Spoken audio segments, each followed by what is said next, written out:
much of the story that we were at the last table and like the infamous bank robbery that was always talked about. Yeah, we exactly. Never saw. Yeah. And, I mean, there were also some elements of the original script that were added last season.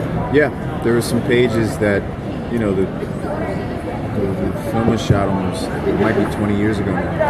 And, you know, Robert has told us a lot. We had tons of ideas and tons of actual pages of scenes and dialogue and pieces that didn't make it to the original film.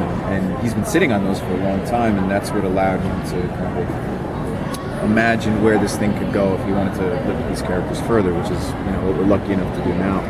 And yeah, we incorporated some of that in the first season, and the second as well. Oh, cool. Is it exciting to you to have this own arc that you can develop into characters too? Like, you can't get as much done in the obvious. No. You just have this long time to live with. Yeah, I mean, I think it's, as a fan of cinema and television, there's like a new art form being formed. You know, it's like a long form film. These 10-hour, 10-hour-long chunks. I mean, the more we use like digital services like Netflix, or people they're getting used to that more. So, 2 hours almost seems like too short of a time to spend with the characters now, because we're getting so used to getting such immersion with these chunks. So, and it gives us time to discover, make new discoveries and kind of evolve and grow into different characters, different people within the same character. You see Freddy, he's a completely different man from episode 1, season 1 to even now to what we 7, 8? 70s, yeah. So he's a completely different dude. Like, he's gone, from the moral compass of the show to, he's still a moral compass, I believe. He's like trying to be like the light, as much of the light within the light and the darkness as possible. Although he's getting to be pretty dark, so. But he's the peacekeeper now, so like. In season 1, it's so much setting up and everything. So do you feel like you have this world established, and so that you can focus more on character and story now that we know the rules? As far as an actor? Yeah. I think we set it up pretty early. I mean, we talk about all the time how Robert is like he just gives us the freedom to kind of really play, and he'll adjust and give us direction and kind of give us ideas that we would have never thought about. I think we're all very comfortable. Like this year, we came in like guns blazing. No pun intended, I suppose. So we all came in, and the crew knew each other, and the cast knew the crew. So it wasn't really any honeymoon period. It was like, all right, cool, let's work. You know what I mean? So we came in ready to go. And, the second season was pretty great. So what's it like working with Robert Rodriguez and on his own network, where you're kind of the anchor show? You're the show that kind of was the driving force behind the promotion and things like that. So how is it? It feels great. I mean, it's an honor. We all came into this fans of Robert's, and it's humbling. We're very lucky to get to do this with him. I've done television part. We've all done tons of decent amount. We've all done a decent amount of television, and this is completely unique. There's no line drawn between the way Robert makes projects. He built Troublemaker Studios. He's one of the godfathers of independent film. He's obviously blown up to be a giant director as well, but at the end of the day, the way the work is done and where it's done and how it's done is exactly the same. So, it's crazy, because when you say it like that, it sounds like a weight, like this thing you have to reckon with, but I gotta tell you, we shoot in Austin, and like Jesse said, it's so familial and unpretentious and egoless. It's just us in Austin trying to it feels like we're making an independent movie, honestly. And it's only after we're done and we see it assembled, the way Robert does, that it feels so big. And everyone in the cast and crew, we're all artists. So like everyone has an input, and it's all really great stuff. And everyone, like from makeup department to stunts are making us look fucking awesome. Yeah. Making us look way cooler than we really are. Yeah. True. Very true. I'm not even joking. The last season, like they wanted to throw me off the top of the hotel. I'm like, yeah, I'm not doing that. Like, nah, don't worry about Jason Rodriguez is going to do that. And he made it look dope. Yeah. Even like from building the sets, like I walk around the sets and wow, this is where we're working. This looks legit. It looks awesome. We're going to look at the detail. Like I'm actually asking them how they built it. Like, oh, we did this and this and this. Like, Yeah. it looks like it's. But it's not, yeah, and when you're dealing with like a network or a studio, you feel the weight of that in the sense that there's like a giant building with 20 suits in it, and each suit represents a giant amount of money, and to speak to the network head, you have to speak to 4 secretaries, and there's a bunch of secretaries in charge in front of the script writers, and there's a check and balance at every, it's a creative endeavor done by committee, you know, so you can feel a little lost in the maze, but here our boss, our network head, our camera guy, our writer, our editor, our cook half the time, our composer, and even the guy that arranges a lot of our artwork, our graphics, it's the same guy, and it's Robert. You know, it's that we never think like that until we're done, and then we see the final product. So we're very spoiled, very, very spoiled.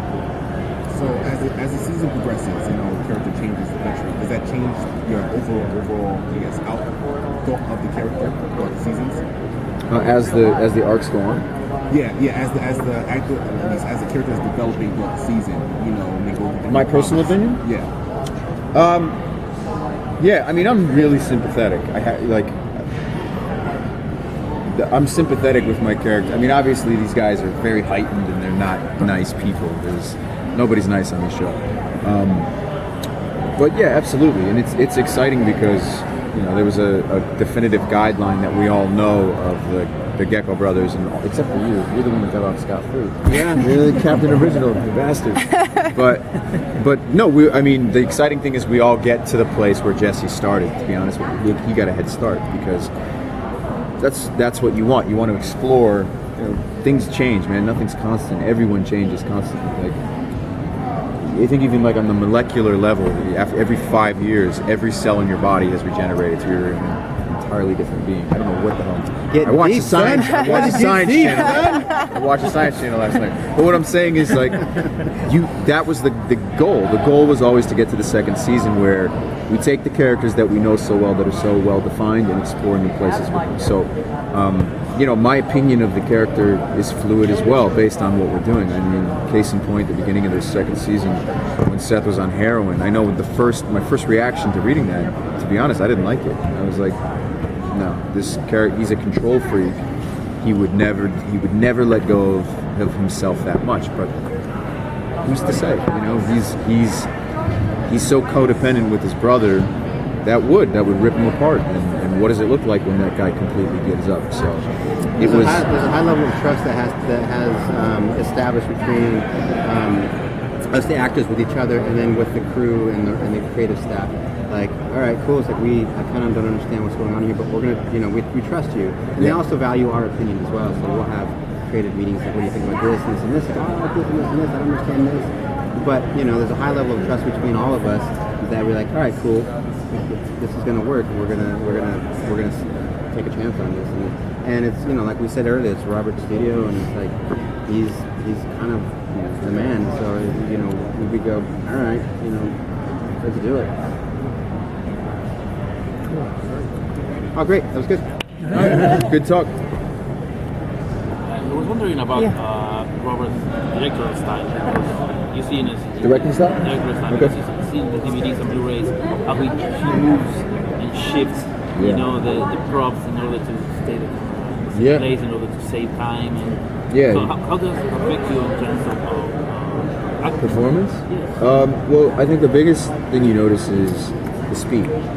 You know, it's a very well-oiled machine. The crew's been working together and with Robert for a very long time, so it's like telepathy. You know, it's unspoken how quickly they change, and Robert shoots, in my experience, with the edit in mind. So he knows exactly the moments he's taking, we shoot a 4-minute sequence. Robert knows what 10 seconds he's going to use of it from here, here, here, here. He'll zoom in and zoom out, and he'll go do close-ups. He's already, he's editing as he's shooting. He'll jump behind the camera, it's like, I'm going to run this one. And the speed at which he does things is like no one else. Like all our guest directors who are amazing, they just, no one can match his speed. So that when Robert's working, we know we're going on. But acting-wise, he never, our thing pretty much stays the same. Yeah. What it does is it just, when you see what he can do and how quickly he can do it, it gives you a lot of confidence because he knows exactly what he's doing and he knows exactly what he wants, so you're safe. And I remember one of the times I learned it. It was with us. We were in when Jesse and I go over the roof in the first season. We were going to the bus. We were running out of light, time. There's supposed to be this action sequence of a gunfight, and then Jesse and I chasing each other to the roof. And I remember the shot wasn't quite working. The camera guy was taking a long time, and Robert just walked up and he said, "No, let me do this one." Took the camera, and we shot it in 2 takes, maybe 34 seconds. Like, turned it on. All right, one more. Done. And then, okay, moving on. And in my head, I went, well, that scene's gonna suck. There's no way that works. That's gonna work. We just ran out of time. It didn't look like a creative choice to me. It looked like we ran out of time. And then when I saw what he got with that little footage, it was amazing. It was slow motion, operatic. Everybody looked 10 feet tall. We're going flying over the edge, and it was blown away. And it just reminded me how lucky we are to be. We're just like we're ingredients in a meal. You're the steak. The final product is as good as the chef, and we're with a master. So. But he uses the traditional master and 2 shots. What's that? He uses the traditional master shot and the 2 shots, or he just goes on the fly. It's hard to say. It's hard to say. There's no rules. Honestly, there's no rules. I can't speak for him, but he's an artist. I can't even think back. I can't remember master, medium, over. It doesn't work like that here. He's a sniper. He's a sniper. You just got to be ready because you never know where he's going to shoot. You never know where he's shooting, what he's or what's being covered at you. You just got to be ready. You can't be phoning it in. No. When you think you're off screen because that's the shit he's going to use. I noticed that in the first season too because anytime there's a group shot where there's a bunch of us, especially in the Twister where everybody's rambling, the camera goes to you and you kind of turn it on, you do your piece, and then if it drifts somewhere else for a while, you assume that's where the shot's going to go, but then when you watch it back, it's so crazy the things he actually snags to play, and there are moments you never thought were going to be on camera, these tiny little pieces, but that's what makes it real. It's those little micro adjustments that we all do. So you got to be on your toes. You can ask the first aid. He's like, "Oh, am I in the shot?" He goes, "Yeah." You might be, you might not be. Just be ready. I'm like, all right, cool. Like theater acting. Yeah. On stage. Yeah. You got to be on point.